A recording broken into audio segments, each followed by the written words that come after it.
Sometimes we have those moments. We connect the dots and say, It all makes sense now. I've got such a moment, and it can go two ways. Either it's a revelation given to me from above, or a grand delusion. Which one it is, I wonder. It will be for you to decide. I'm the Steel Merchant. I ask you, what do players of games do when they finish interesting stories? Go through them again. Yes, if they were indeed great. Beg for more treats. Yet, they do more than that. They theorize. And like I said many videos ago, best stories are the ones which explain 90% of themselves, leaving the last 10% in those most mysterious parts for us to theorize about. Starsector has a world rich in lore. Although still unfinished, it's already in a shape which is greater than many worlds of fiction, be it in books, games or movies. Always with this rich world people could theorize. However, never before did we gain so much material to theorize with and about. It is with the dwellers and the thread that the floodgates of theories have opened. I'm a kind of a person who loves all theories and really don't care about which one comes true as long as they are to my liking. There are also those of opinion that theories are just pointless and they don't like them at all. There are also those who keep to one theory they like and don't care about the rest. All opinions are valid, but of course mine is the best, as yours is the best to you. However, there's something I've never done myself, and that's coming up with my own theory. I will do so first time in my life, so a lot of holes will be in this one for sure. As you know, I'm becoming more and more intrigued, devoured by the mysteries of Luddic faith, Ludd persona and the Omega. I look for connections everywhere. Surely in many parts they don't even exist, but I love losing myself in this controlled form of discount madness. Controlled self-made delusions are a really fine form of entertainment for me. At least I think I have control. Threat, one of the two alleged factions which are currently a part of Starsector, and by currently I hope the amount of 2 stays at 2. I really don't want a third eldritch thingamajig, although 2 others are N-space creatures and something else maybe in the P-space. Threat was a tool, a weapon used by Domain.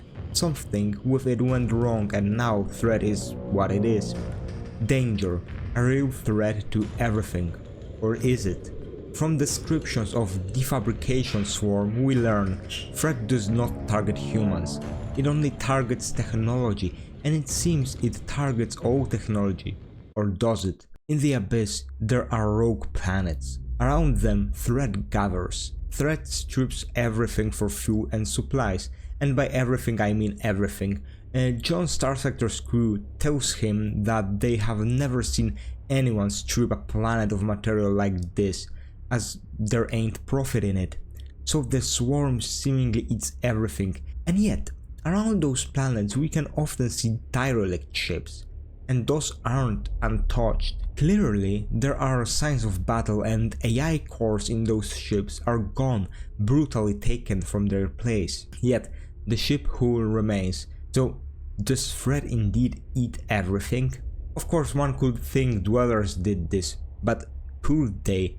We know they can enter hyperspace in the Abyss, but we don't know about space proper. It could be because we know so little about them. For now, I don't think it's the dwellers. It could be Omega, of course, trying to keep people away from learning too much. It could be. But let's say threat doesn't eat everything. Even if it does, there may be a limit to what it views as needing to be unfabricated. One thing is for sure, threat travels into the personal sector. It's close. It is cruising around slowly, making its way towards the sector. We do not know if threat is anywhere else. Maybe it is everywhere.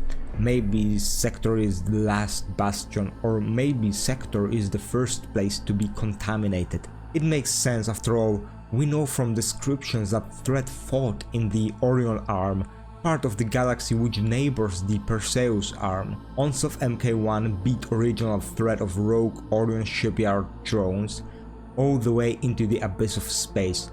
Now with Mk1 in John Starsector's hands, we know the Mk1s followed the threat all the way into the abyss, all the way to the fringes of Persian sector. The gates shut down because threat approached the sector. It was a way to protect the rest of the domain by cutting the young frontier of the domain away from the domain proper.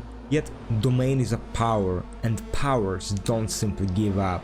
The domain sent many forces to Persian sector in order to deal with the threat. The force most well known to us is the 14th Battle Group, which later formed the hegemony. Warlord Locke may have been sent into the Persian sector as a backup for the hegemony for the 14th Battle Group.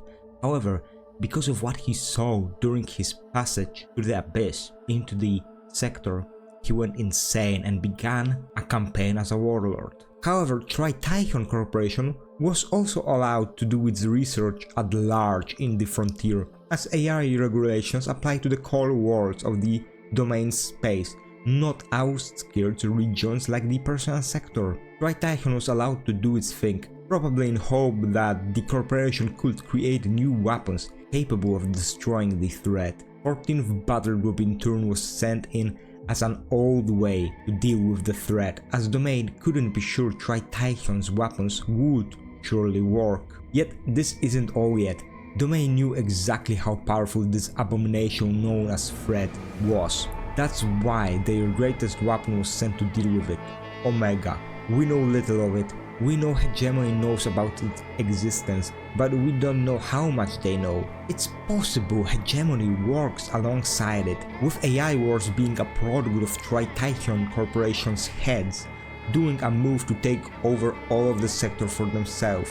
Omega, because of the first AI war, gained control over the AI fleets, and with the second AI war, it gained control over the corporation. At least that's what I think. Hegemony actually working with Omega would also explain why remnants aren't hunted by Hegemony. In lore, there is talk about joint Knights of Ludd and Hegemony campaign against the remnants, but it didn't go all the way to ultimate victory. Maybe Hegemony refused to push further as Omega has taken control of the AIs, so there was no further need to strike. This may have caused the cooperation to break down. Of course, Hegemony may also not be working with Omega, as there isn't any proof that they surely are. Still, Domain surely has weapons simple battle group commanders have no idea of. This would make sense, as Domain was a rather controlling force if it came to information. Omega being a force protecting the sector is more likely with each patch. Right now it has a lot of strength, it has its own power.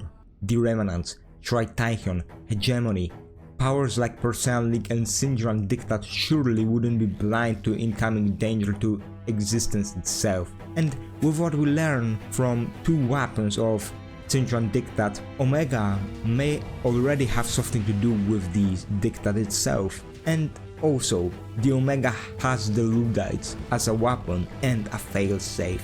Ludd is Omega, that's what I and many others think. Yet at the same time, Ludd may not be Omega, but Omega may have been the voice which spoke to Ludd, Ludd's god. Omega seems to be an almighty AI, so it's possible. Why would Omega then create a religion which would give birth to factions which want it and its lesser forms in form of AIs destroyed? There is no point in creating technology-hating zealots while being an AI god trying to protect humanity. Luddites are anti-technology, they limit it, they put restrictions on it, and they destroy it if they have to, like the threat. Their ships are primitive, more so even than the Mk1, which is ancient. If sector collapsed completely, even with any kind of travel between the planets gone, Luddites would survive. They know how to. They have no need for technology, and without technology, threat won't come for them. Luddites will survive even if threat wins. They are a failsafe. If Omega fails, threat wins, Luddites will nevertheless survive, and with them humanity. Being seen by them as evil incarnate does not matter as long as humanity lives. A fail-safe is a way for Omega to win even in defeat. Luddic faith is also more than that, although it is a fail-safe in my opinion. It is, although vague, a warning of something else not coming for people's technology and lives, but for their very souls. Yet I won't speak much of the dwellers here, as I simply don't have any information, any clues, if it comes to them. Now, I will say this for the end, please give me your comments, as this is but a seed of this theory.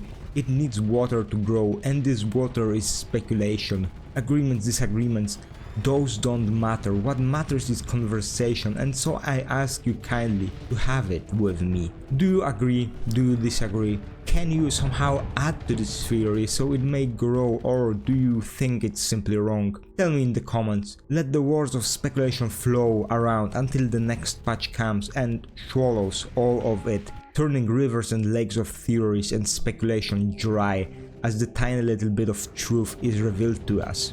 Then let us do this again, and then be given another sliver of truth, and then let us speculate again, and be given another sliver, and then again and again, until we have the whole truth. If you feel like it, please like and subscribe.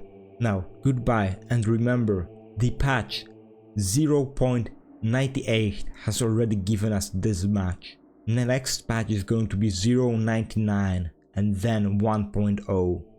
Let's see what those two give us. Goodbye.